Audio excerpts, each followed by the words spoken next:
मैं doctor Sudesh Chaudhary physical chemistry YouTube channel में आप सभी का स्वागत करती हूँ। हम लोग बीएससी थर्ड ईयर की फिजिकल केमिस्ट्री स्टार्ट कर रखी थी, जिसमें हम थर्ड यूनिट स्पेक्ट्रोस्कोपी स्टडी कर रहे थे। स्पेक्ट्रोस्कोपी में हमने जो लास्ट टॉपिक स्टार्ट किया था वो नॉन रिजिड रोटेटर का स्टार्ट किया था।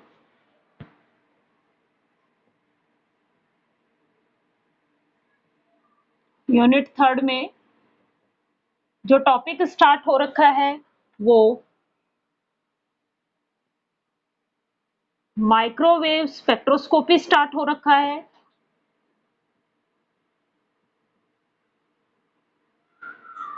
और इस माइक्रोवेव स्पेक्ट्रोस्कोपी में हमने रिजिड रोटेटर पढ़ लिया है।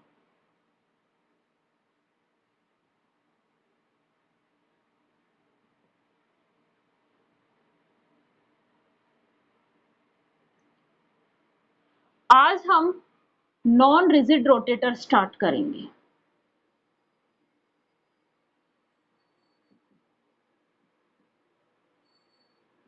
Non rigid rotator model. देखो, रिजिड रोटेटर मॉडल में ये कहा गया कि जो स्पेक्ट्रल लाइंस थी उनके बीच का जो गैप है, दो स्पेक्ट्रल लाइंस के बीच का गैप कांस्टेंट होता है और ये 2b होता है। लेकिन जैसे जैसे हम जे की वैल्यू इंक्रीज करते जाते हैं, ये जो दो लाइंस के बीच का ये जो डिस्टेंस था ये कम होता हुआ जाता है। यहां तक तो मान लो ये इक्वल हो रहा है, उसके बाद ये थोड़ा सा कम होते हुए चला जाएगा। जैसे जैसे जे की वैल्यू बढ़ती जाएगी, इनके बीच का ये जो गैप है ये कम होता हुआ चला जाता है। मीन्स हायर जे पे दो स्पेक्ट्रल लाइंस के बीच का जो गैप है वो अनइक्वल होगा या कम होता हुआ चला जाएगा। इसका क्या रीजन है कि ये जो गैप है स्पेक्ट्रल लाइंस के बीच का जो गैप है बी पे डिपेंड कर रहा है, क्योंकि हमने इनके बीच की डिस्टेंस 2b निकाली थी। अब ये b क्या है आपका h/8 पाई की स्क्वायर IC, यही था। I क्या है आपका मोमेंट ऑफ इनर्शिया, और मोमेंट ऑफ इनर्शिया की जो वैल्यू होती है वो होती है न्यू आर स्क्वायर। तो b की वैल्यू अपने पास आती है h/8 पाई की स्क्वायर न्यू आर स्क्वायर सी, यही आती है। ये कांस्टेंट है, ये कांस्टेंट है, ये कांस्टेंट है, ये कांस्टेंट है। मींस b जो है वो डिपेंड कर रहा है 1/न्यू r² के। लेकिन एक ही डाई एटॉमिक मॉलिक्यूल की मैं बात कर रही हूं, तो न्यू मेरा क्या है रिजिड मास, और न्यू की वैल्यू क्या आती है m1 m2/m1 प्लस m2, यही थी। m1 क्या है एटम A का मास था, और m2 क्या था एटम B का मास था। तो एटम का मास तो चेंज हो ही नहीं रहा, मींस न्यू भी कोई भी इफेक्ट नहीं पड़ रहा। तो B हमारा इनवर्सली प्रोपोर्शनल हो गया 1/r²। इसका मतलब इस डिस्टेंस, ये डिस्टेंस जो है वो बॉन्ड लेंथ की जो डिस्टेंस थी वो चेंज हो रही है। अब बॉन्ड लेंथ की डिस्टेंस जो है वो इंक्रीज होती है और बी की वैल्यू हायर जे वैल्यू पे कम होती हुई जाती है, इसलिए ये लाइन गैप जो है वो कम होते जाते हैं। इसलिए एक नया मॉडल दिया गया, नॉन रिजिड रोटेटर मॉडल। इस मॉडल के लिए ये कहा गया कि इस मॉडल में जो बॉन्ड लेंथ है वो चेंज होती है। बॉन्ड लेंथ क्या है, उन मॉलिक्यूल्स के बीच की जो बॉन्ड लेंथ है वो चेंज होती है, क्योंकि रोटेशंस के दौरान इनको रोटेशन एनर्जी मिलेगी। रोटेशनल एनर्जी मिलने के कारण इस पे जो रोटेशंस होंगे, इस रोटेशंस के कारण उनके सेंट्रीफ्यूगल फोर्स क्रिएट होगा। कौन सा फोर्स क्रिएट होगा, सेंट्रीफ्यूगल फोर्स क्रिएट होगा। जो सेंट्रीफ्यूगल फोर्स क्रिएट होगा तो उसके कारण ये बॉन्ड, जो बॉन्ड के बीच की जो डिस्टेंस थी वो इंक्रीज हो जाएगी, और बॉन्ड के बीच की डिस्टेंस इंक्रीज होगी तो बी की वैल्यू डिक्रीज हो जाएगी। यहां तक का पोर्शन हमने कल की क्लास में आप लोगों को समझा दिया था। फिर हमने ये कहा था कि नॉन रिजिड रोटेटर की जो एनर्जी के लिए एक एनर्जी, इस नॉन रिजिड रोटेटर की एनर्जी निकालने के लिए एक करेक्शन काम में लिया था, जिसको डी से डिनोट किया था, और डी था सेंट्रीफ्यूगल डिस्टोर्शन कांस्टेंट। डी क्या था, सेंट्रीफ्यूगल डिस्टोर्शन कांस्टेंट। और इनके लिए एनर्जी की एक वैल्यू लिखी थी ई बार जे, ये था बी जे प्लस वन। यहां तक तो किसकी तरह बिहेव कर रहा है, रिजिड रोटेटर की एनर्जी ही है। इस रिजिड रोटेटर की एनर्जी में क्या घटा दूं मैं, एक सेंट्रीफ्यूगल कांस्टेंट का फैक्टर लेस कर दूं। क्या था, D J square J plus one का होल स्क्वायर सेंटीमीटर इनवर्स में। अब देखो यहां तक का पोर्शन हमने कर लिया था और d की हमने वैल्यू डिफाइन कर दी थी कि d जो होता है वो होता है 4b की cube upon new not square, 4b की cube upon new not square. फिर उसमें हमने ये बता दिया था कि जो b है वो आपका रोटेशनल कांस्टेंट होता है, न्यू नॉट जो था वो फंडामेंटल वाइब्रेशनल फ्रीक्वेंसी है। अब हमें ये पता है कि न्यू नॉट की वैल्यू जो है वो b के कंपैरिजन में बहुत ज्यादा है और इसका भी स्क्वायर हो गया, मींस वैल्यू जो नीचे वाली वैल्यू है वो बहुत ज्यादा है किसके कंपैरिजन में, इस b के कंपैरिजन में। तो होल वैल्यू जो आएगी वो क्या आएगी, वेरी स्मॉल वैल्यू आएगी।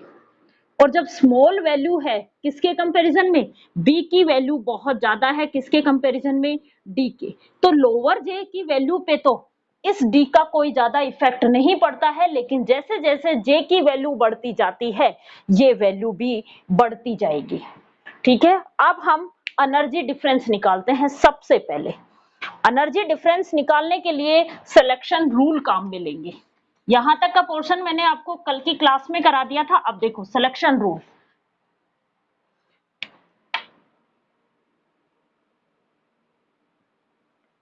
Selection rule del J equal to plus minus one होता है।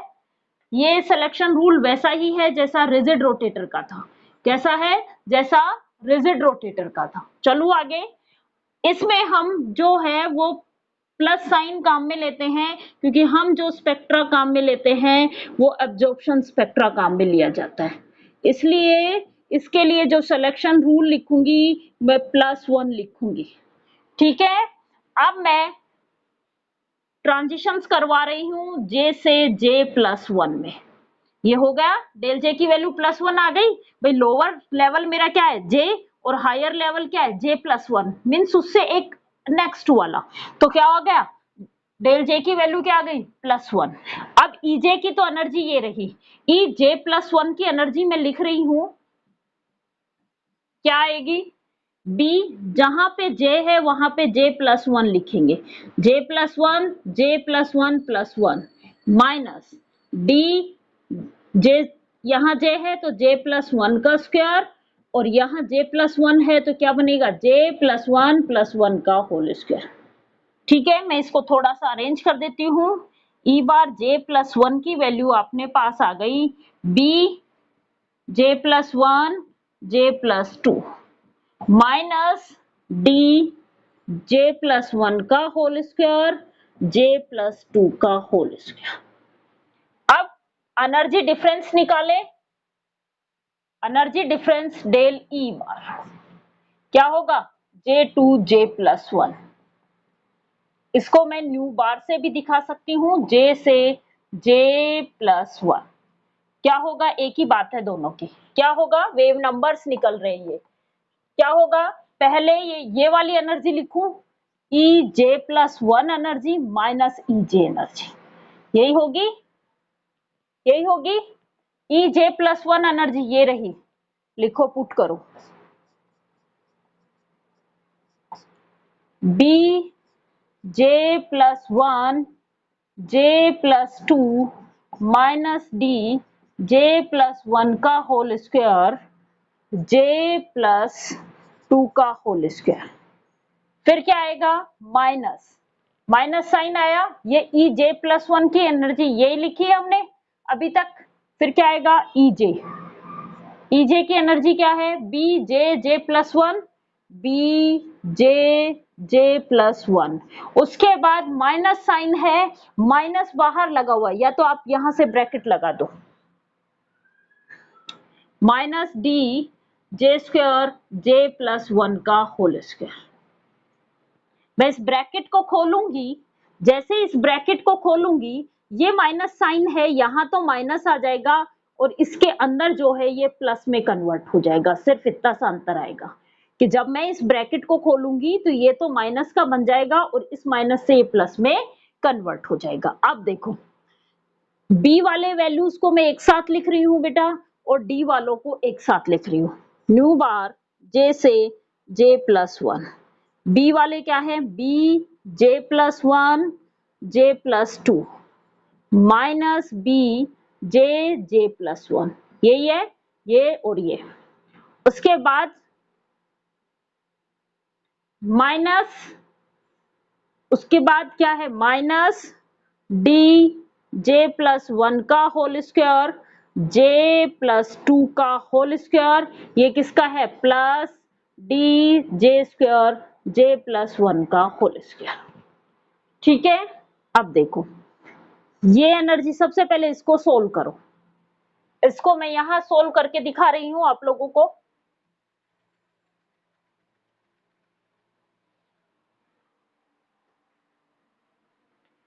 क्या है अपने पास B J J plus B J plus one J plus two minus B J J plus one, क्या क्या कॉमन आ गया बेटा अपने पास बी और जे प्लस वन कॉमन आ गया, ले लो B J plus one common आ गया, क्या बचा यहाँ तो J plus two minus J, यही बचा जे प्लस टू, ये कॉमन ले लिया ये कॉमन ले लिया, इधर क्या बचा माइनस का जे, इस जे से ये जे कैंसिल आउट, क्या बना two B J plus one.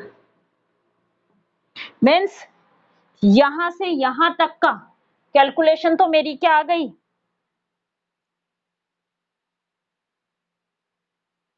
To B J plus one minus, minus sign लगाऊं। अब मैं देखूं इसमें क्या क्या कॉमन आ रहा है बेटा, देखो डी कॉमन आ रहा है डी लिखा, उसके बाद j प्लस वन का होल स्क्वायर यहां भी है और j प्लस वन का होल स्क्वायर इसमें भी है, तो j प्लस वन का होल स्क्वायर ब्रैकेट लगाओ।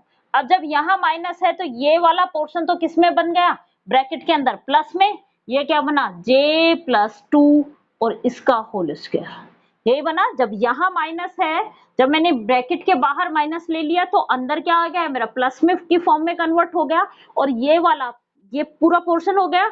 अब क्या है प्लस का साइन, प्लस का किस में कन्वर्ट हो जाएगा ब्रैकेट के अंदर माइनस का, डी भी कॉमन ले लिया मैंने, जे प्लस वन भी कॉमन ले लिया, ये क्या बचा जे स्क्वायर। इसको खोलो बेटा जे प्लस टू, इसके होल स्क्वायर को मैं खोलूंगी तो क्या बनेगा जे square plus four J plus four, यही बनेगा।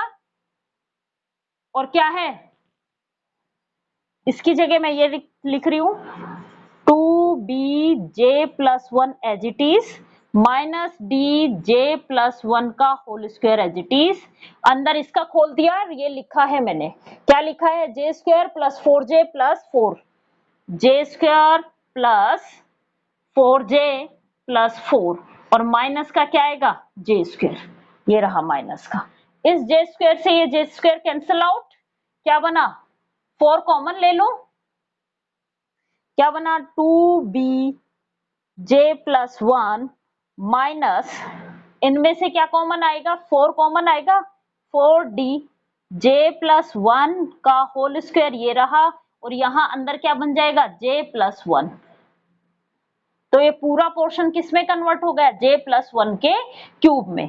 तो आपके पास एनर्जी डिफरेंस की इक्वेशन क्या आ गई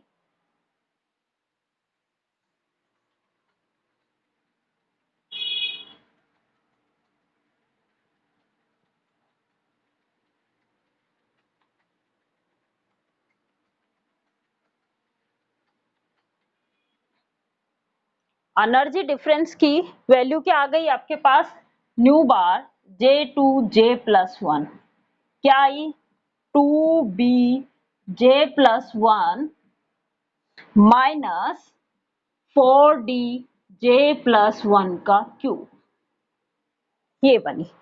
अब हम ये देखेंगे कि ये लाइन स्पेक्ट्रल लाइंस हमें कहां कहां मिलती है। मैंने ये कहा कि पहला ट्रांजिशंस मैं करवा रही हूं 0 से 1 में, तो जहां मुझे j दिखा है वहां मैं क्या रखूंगी, 0 वैल्यू, क्योंकि j मेरा क्या था, lower value.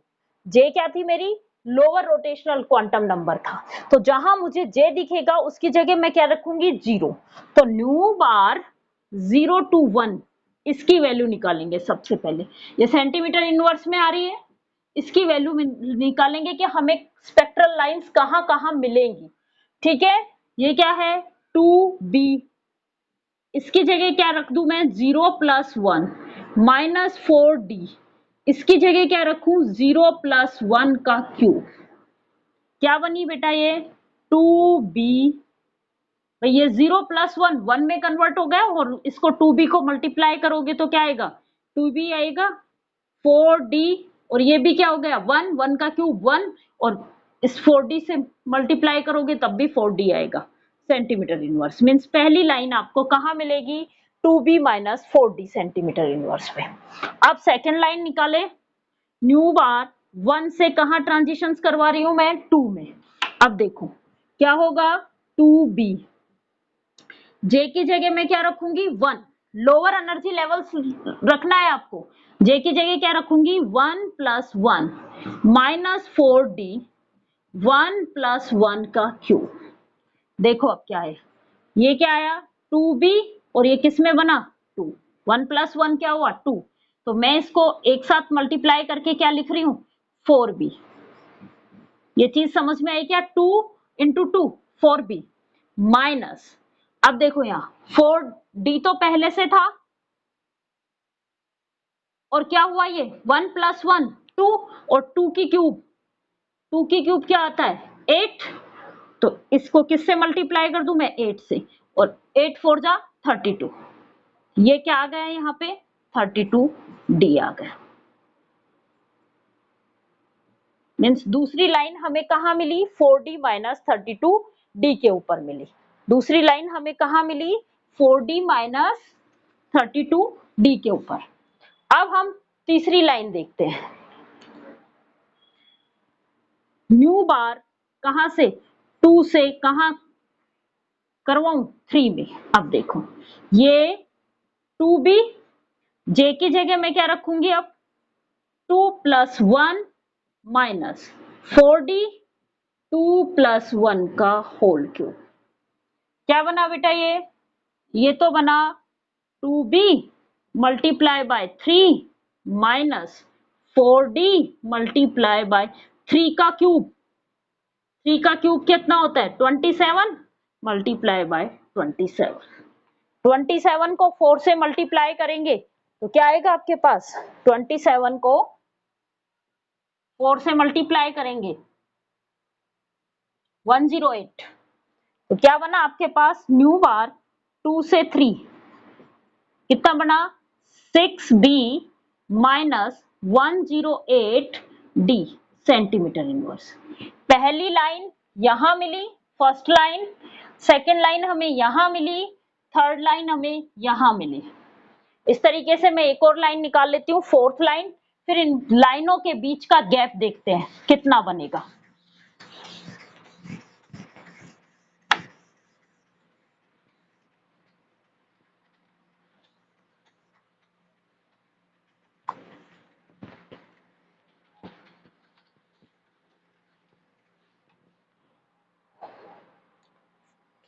Fourth line, new बार कहां से, 3 से 4 में ट्रांजिशन हो रही, कहां हो रहे, 3 से 4 में। क्या करूं, 2b, जहां j है उसकी जगह मैं क्या रखूंगी, 3 + 1 -4d, 3 + 1 का होल क्यूब। यही होगा, 3 + 1 का होल क्यूब। क्या आया ये कितना बना, 4, 4 2 जा 8, 8b -4d इंटू में 4 की क्यूब 64, 4 4 16, 16 को फिर से 4,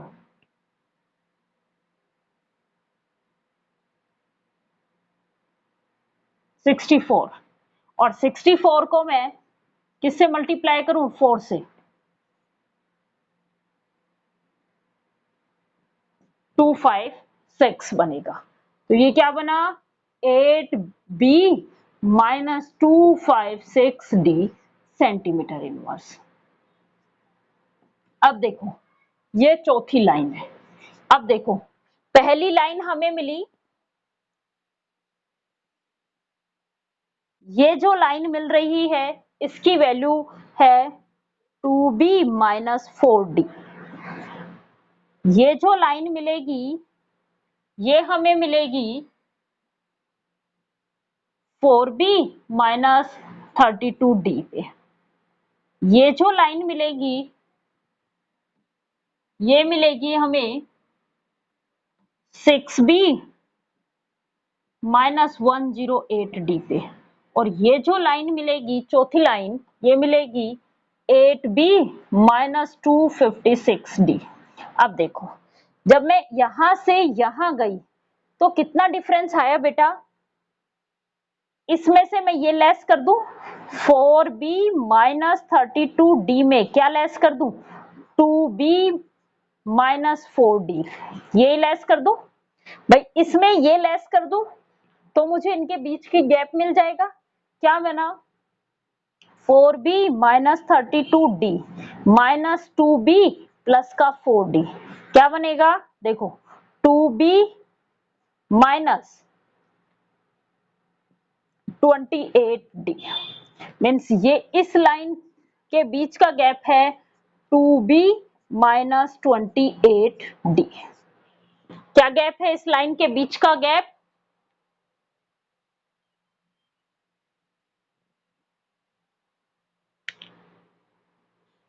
2b माइनस 28d। अब देखो इन दोनों के बीच का गैप निकाल रही हूं मैं, इन दोनों लाइंस के बीच का, इन दोनों के बीच का गैप निकालने के लिए क्या करूंगी मैं 6b माइनस 108d में से 4b माइनस 32d लेस कर दूंगी। 6b माइनस 108d क्या लेस करूंगी 4b, और ये माइनस का है तो प्लस का हो जाएगा प्लस 32d। क्या आएगा आंसर 2b माइनस 32d चला गया 108 में 32 लेस करो 6 7 76d। तो इनके बीच का गैप क्या बना 2b माइनस 76d। देखो यहाँ 28 माइनस डी हो रहा था, यहाँ 76d हो रहा है। इस तरीके से माइनस वाली वैल्यूज आपकी कंटिन्यू बढ़ती जाएंगी। जब मैं इसका और इसका गैप निकालूंगी तो 2b माइनस, अब देखो 256 में से 10 लेस कर लो, 256 में 108 लेस करो, ये क्या बनेगा 8 4 1 148 सेंटीमीटर डी। देखो बढ़ता गया, यहाँ पे ये गैप जो था वो 2b माइनस 28d था, लेकिन यहाँ पे ये गैप 2b माइनस 76d और यहाँ पे ये gap 2b minus 148d। Means क्या हो रहा है माइनस वैल्यू आपकी कंटिन्यू इंक्रीज हो रही है। ये माइनस वैल्यू क्या हो रही है इंक्रीज हो रही है, इंक्रीज हो रही है तो इस 2b की वैल्यू क्या होगी डिक्रीज होती जाएगी और धीरे धीरे धीरे धीरे ये जो गैप है ये क्या होता जाएगा कम होता हुआ जाएगा। ये है आपके नॉन रिजिड रोटेटर मॉडल और ये इनके स्पेक्ट्रल लाइंस के बीच की डिस्टेंस भी आपके पास में आ गई और कितनी एनर्जी डिफरेंस था वो भी निकाल लिया हमने और इनकी एनर्जी के लिए इक्वेशंस भी क्या दी है वो निकाल ली। उसके बाद लास्ट टॉपिक है इसमें isotopic effect of rotational spectra. देखो रोटेशनल स्पेक्ट्रा में स्पेक्ट्रल लाइंस जो थी हमने ये देखा कि ये जो स्पेक्ट्रल लाइंस हैं ये बी वैल्यू पे डिपेंड कर रही है। किस पे डिपेंड करती हैं सारी की सारी बी के ऊपर डिपेंड कर रही थी।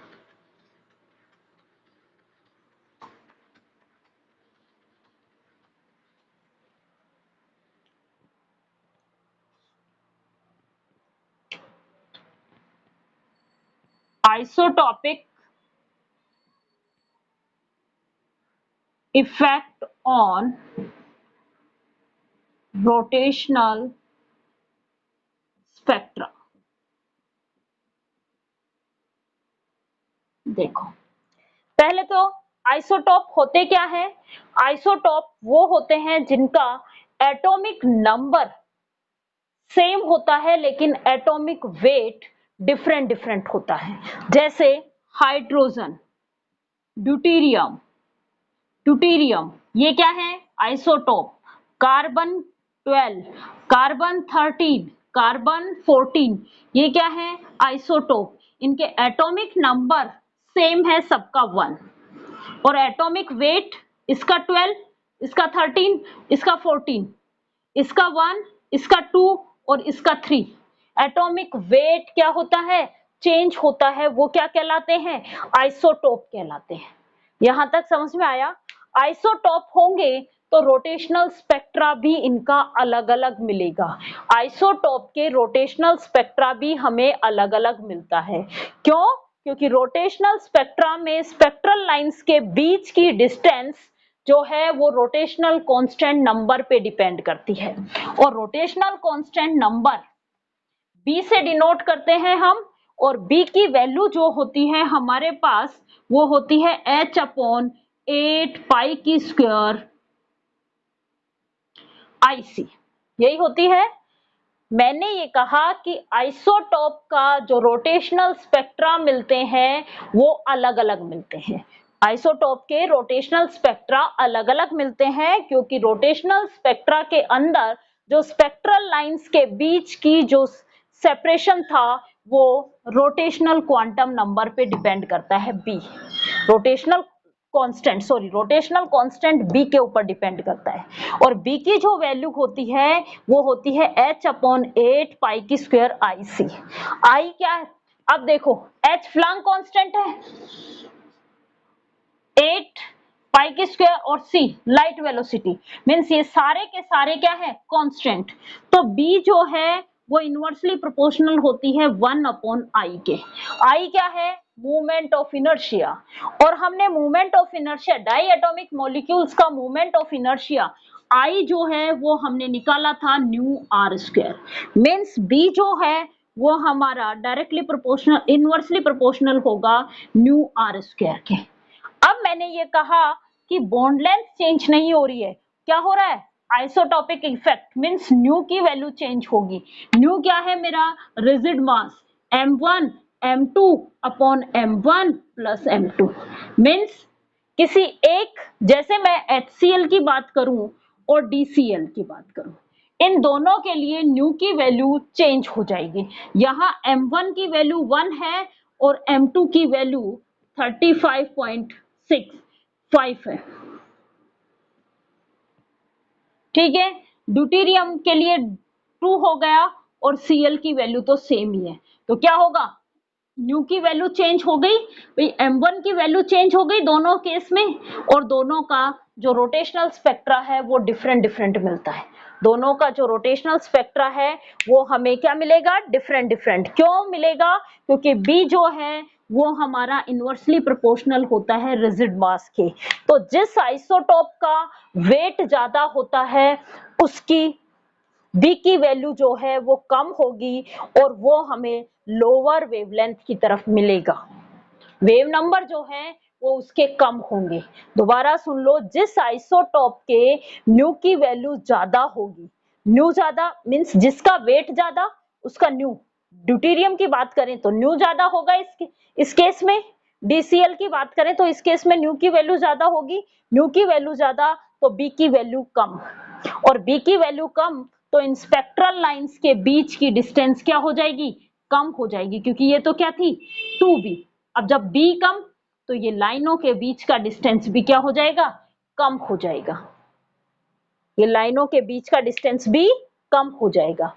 एग्जाम्पल दिया हुआ है कि कार्बन 12 और कार्बन 13 का जब हम CO, कार्बन 12 CO और कार्बन 13 CO का स्पेक्ट्रा लिया जाता है तो इसमें जो स्पेक्ट्रल लाइन कार्बन 12 में जो स्पेक्ट्रल लाइन मिलती है वो हमें मिलती है 1.926 सेंटीमीटर इनवर्स पे और इसमें मिलती है 1.825 सेंटीमीटर इनवर्स पे, लगभग इसके आसपास। इसका मतलब क्या है, कार्बन 13 वेट किसका ज्यादा है, कार्बन 13 का, मीन्स न्यू किसका ज्यादा है, कार्बन 13 का। न्यू कार्बन 13 का ज्यादा है तो बी किसका कम होगा, कार्बन 13 का। देखो ये 1.825 सेंटीमीटर इनवर्स पे मिलता है। आ गया समझ में आइसोटोपिक इफेक्ट रोटेशनल स्पेक्ट्रा का कि, और इसका यूज क्या करते हैं हम, इस रोटेशनल स्पेक्ट्रा की सहायता से हम किसी भी मॉलिक्यूल में प्रेजेंट आइसोटोप को डिफाइन कर सकते हैं कि इसमें कौन आइसोटोप और उनके रिलेटिव अबेंडेंस को डिफाइन कर सकते हैं कि ये आइसोटोप जो है, इन दोनों आइसोटोप का रेशियो ये प्रेजेंट है इस मॉलिक्यूल में। समझ में आया कि रोटेशनल स्पेक्ट्रा का यूज करते हुए हम उस मॉलिक्यूल या उस कंपाउंड में प्रेजेंट आइसोटोप के रिलेटिव अबेंडेंस को डिफाइन कर सकते हैं कि जैसे हम बता सकते हैं कि HCl और DCl उस पूरे कंपाउंड में किस किस रेशियो में प्रेजेंट है, किसकी सहायता से, रोटेशनल स्पेक्ट्रा की सहायता से। आइसोटोपिक इफेक्ट समझ में आ गया। आइसोटोपिक इफेक्ट का मतलब है, आइसोटोप का मतलब है कि भाई जिसका एटॉमिक नंबर तो सेम होता है लेकिन एटॉमिक वेट अलग अलग होता है। इसका मतलब बी जो हमारी स्पेक्ट्रल लाइंस जो मिलती हैं हमें, वो किस बात पे डिपेंड करती हैं, बी की वैल्यू पे डिपेंड करती हैं। बी की वैल्यू क्या होगी, हैवियर आइसोटोप के लिए बी की वैल्यू कम हो जाती है। क्योंकि बी की वैल्यू कम क्यों होगी, क्योंकि न्यू की वैल्यू ज्यादा होती है और बी जो है वो न्यू के इनवर्सली प्रोपोर्शनल है। और इस रोटेशनल स्पेक्ट्रा का यूज जो है वो हम किसी भी कंपाउंड में प्रेजेंट आइसोटोप्स के रिलेटिव अबेंडेंस एक दूसरे के सापेक्ष पाए जाने की प्रायिकता निकालते हैं हम। यहां तक का आपका माइक्रोवेव स्पेक्ट्रोस्कोपी कंप्लीट हो गया।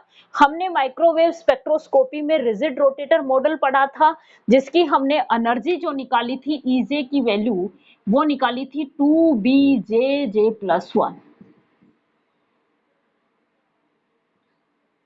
इसकी एनर्जी निकाली थी BJJJ+1। Non rigid rotator model आज आपको सारा ही करवाया है, उसकी एनर्जी ये होती है माइनस EJ बार, ये होती है BJJ+1 माइनस DJ² का होल स्क्वायर। ठीक है। रिजिड रोटेटर मॉडल में जो स्पेक्ट्रल लाइंस हैं उनके बीच के डिस्टेंस फिक्स होती है और उनके बीच की डिस्टेंस 2b होती है। नॉन रिजिड रोटेटर मॉडल्स में स्टार्टिंग में तो उनके बीच की डिस्टेंस लगभग सेम होती है क्योंकि हमने जब इनका निकाला था तो 2b माइनस में जो किया था तो वो माइनस डी की जो वैल्यूज आ रही थी आगे वो बहुत इनिशियली तो कम कम आ रही थी, लेकिन जैसे जैसे हम आगे बढ़ते जा रहे थे इन स्पेक्ट्रल हायर जे की वैल्यू की तरफ तो ये जो माइनस वैल्यू है ये भी बढ़ती जा रही थी जिससे इनके बीच का गैप क्या हो रहा था, कम हो रहा था। ठीक है। उसके बाद हमने आइसोटोपिक इफेक्ट स्टडी किया रोटेशनल स्पेक्ट्रा में। आइसोटोपिक इफेक्ट हमें ये डिफाइन करता है कि जो बी है वो हमारा इनडायरेक्ट रूप में न्यू के ऊपर डिपेंड कर रहा है। डी जो है वो इनडायरेक्ट रूप में न्यू के ऊपर डिपेंड कर रहा है। इसका मतलब है हैवियर आइसोटोप का जो बी है वो लोअर होता है और बी इस रोटेशनल स्पेक्ट्रा का जो है वो हम किसी भी कंपाउंड में प्रेजेंट आइसोटोप के रिलेटिव अबेंडेंस की स्टडी कर सकते हैं। अब अगली क्लास में हम कल वाली क्लास में हम वाइब्रेशनल स्पेक्ट्रोस्कोपी से स्टडी करेंगे। रोटेशनल स्पेक्ट्रोस्कोपी आपकी कंप्लीट हो गई है। रोटेशनल स्पेक्ट्रोस्कोपी में हमें केवल और केवल जो स्पेक्ट्रा मिलता है वो क्लियर स्पेक्ट्रा मिलता है, सिंपल स्पेक्ट्रा मिलता है और इसमें केवल रोटेशन ट्रांजिशंस ही होते हैं क्योंकि सबसे कम एनर्जी जो है वो रोटेशनल स्पेक्ट्रोस्कोपी में ही रिक्वायर है और उसकी एनर्जी की वैल्यू भी मैंने आपको बताई थी कि 0.005 इलेक्ट्रॉन वोल्ट होती है और ये इतनी कम एनर्जी होती है कि माइक्रोवेव रीजन में मिलती है, इसलिए हम इस स्पेक्ट्रोस्कोपी को माइक्रोवेव स्पेक्ट्रोस्कोपी भी कहते हैं। Thank you.